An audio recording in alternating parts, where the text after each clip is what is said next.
start by speaking to you, Janke, about that soundbite that we just heard, pertaining to a fraud already taking place with regards to SASSA cards, the new ones that some people haven't even received as yet, and yet con artists out there already taking advantage.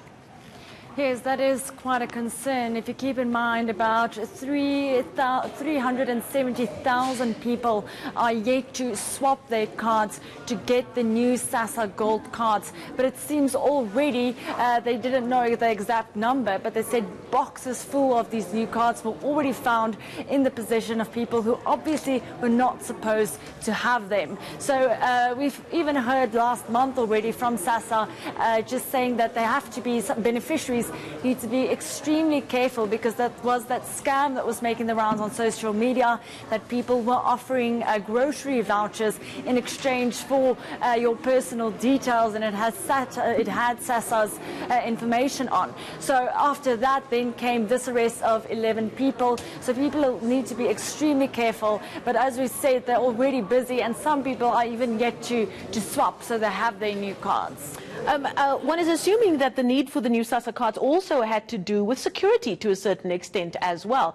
But it just seems that the authorities are finding it difficult to keep ahead of these con artists that are always trying to find a crack in the security around these cards for the people who really cannot afford to lose these cards or to lose any money.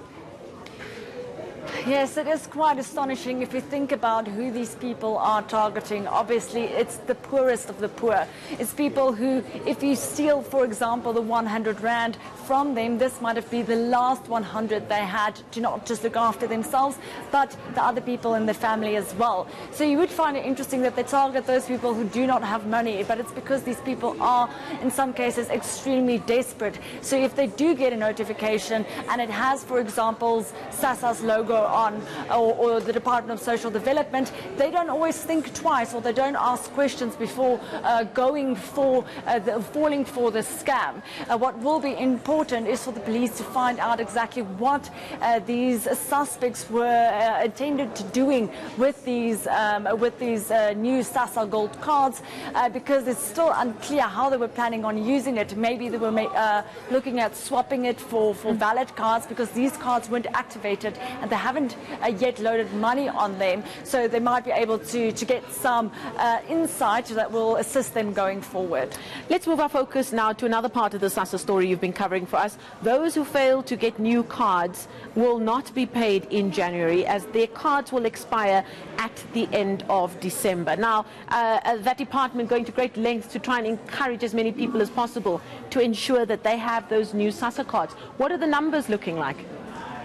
Well, SASSA has been quite busy over the past couple of months. They've been quite vocal, and they've even extended the deadline, which was initially set in September, and they then extended it to December. But even on their Twitter account yesterday, they said that today is actually the last day, because they want to migrate all those remaining beneficiaries onto the new system and finally away from the controversial CPS.